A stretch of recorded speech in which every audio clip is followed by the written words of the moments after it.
Hello friends, ओम श्री गणेशाय नमः। जय माता दी। आप सभी का स्वागत है आपके अपनी यूट्यूब चैनल पर। आप सभी को नवरात्रि की हार्दिक शुभकामनाएं। आज हम नवरात्रि के 9वें दिन पर दुर्गा सप्तशती पाठ के 13वें अध्याय को प्रस्तुत करेंगे। फ्रेंड्स, वीडियो शुरू करने से पहले आपसे रिक्वेस्ट है, अगर आप हमारे चैनल पर नए हैं और आपने अभी तक चैनल को सब्सक्राइब नहीं किया है तो प्लीज सब्सक्राइब कीजिएगा चैनल को। साथ ही प्रेस कीजिएगा बेल आइकन को, जिससे नए वीडियो से रिलेटेड नोटिफिकेशन आपको तुरंत प्राप्त हो सके। और वीडियो पसंद आने पर वीडियो को लाइक और शेयर जरूर कीजिएगा, ताकि सभी भक्तों को इस वीडियो का लाभ प्राप्त हो सके। और कमेंट बॉक्स में जय माता दी जरूर लिखिएगा। या देवी सर्वभूतेषु शक्ति रूपेण संस्थिता नमस्तस्यै नमस्तस्यै नमस्तस्यै नमो नमः। 13वां अध्याय प्रारंभ। राजा सुरत और वैश्य को देवी का वरदान।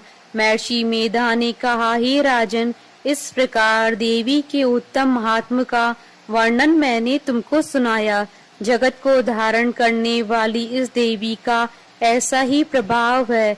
वही देवी ज्ञान को देने वाली हैं और भगवान विष्णु की इस माया के प्रभाव से तुम और ये वैश्य तथा अन्य विवेकी जन मोहित होते हैं और भविष्य में मोहित होंगे।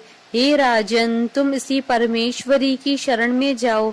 यही भगवती आराधना करने पर मनुष्य को भोग, स्वर्ग तथा मोक्ष प्रदान करती हैं। मार्कंडेय जी ने कहा, महर्षि मेधा की यह बात सुनकर राजा सुरत ने उन उग्र व्रत वाले ऋषि को प्रणाम किया और राज्य के छिन जाने के कारण उनके मन में अत्यंत गिलानी हुई और वह राजा तथा वैश्य तपस्या के लिए वन को चले गए और नदी के तट पर आसन लगाकर भगवती के दर्शनों के लिए तपस्या करने लगे। दोनों ने नदी के तट पर देवी की मूर्ति बनाई और पुष्प, धूप, दीप तथा हवन द्वारा उनका पूजन करने लगे। पहले उन्होंने आहार को कम कर दिया, फिर बिल्कुल निराहार रहकर भगवती में मन लगाकर एकाग्रत पूर्वक उनकी आराधना करने लगे। वह दोनों अपने शरीर के रक्त से देवी को बलि देते हुए 3 वर्ष तक लगातार भगवती की आराधना करते रहे। 3 वर्ष के पश्चात जगत का पालन करने वाली चंडिका ने उनको प्रत्यक्ष दर्शन देकर कहा, देवी बोली, हे राजन तथा अपने कुल को प्रसन्न करने वाले वैश्य, तुम जिस वर की इच्छा रखते हो वह मुझसे मांगो, वह वर मैं तुमको दूंगी, क्योंकि मैं तुम पर अत्यंत प्रसन्न हूँ। मार्कंडेय जी कहते हैं, यह सुन राजा ने अगले जन्म में नष्ट न होने वाला अखंड राज्य और इस जन्म में बलपूर्वक अपने शत्रुओं को नष्ट करने के पश्चात अपना पुनः राज्य प्राप्त करने के लिए भगवती से वरदान मांगा।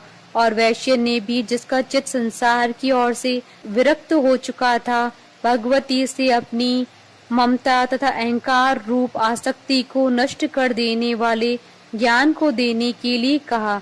देवी ने कहा, हे राजन, तुम शीघ्र ही अपने शत्रुओं को मारकर पुनः अपना राज्य प्राप्त कर लोगे।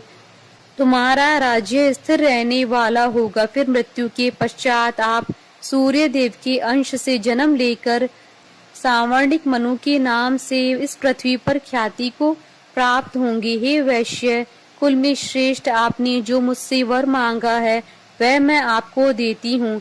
आपको मोक्ष को देने वाले ज्ञान की प्राप्ति होगी। मार्कंडेय जी कहते हैं, इस प्रकार उन दोनों को मनोवांछित वर प्रदान कर तथा उनसे अपनी स्तुति सुनकर भगवती अंतर ध्यान हो गईं।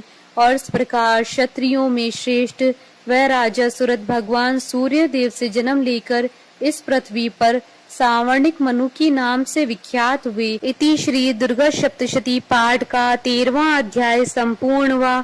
जयकारा माँ माइदा बोलिए सच्चे दरबार की जय। हमारे साथ इस वीडियो में अंत तक बने रहने के लिए आपका धन्यवाद। ओम श्री गणेशाय नमः। जय माता दी।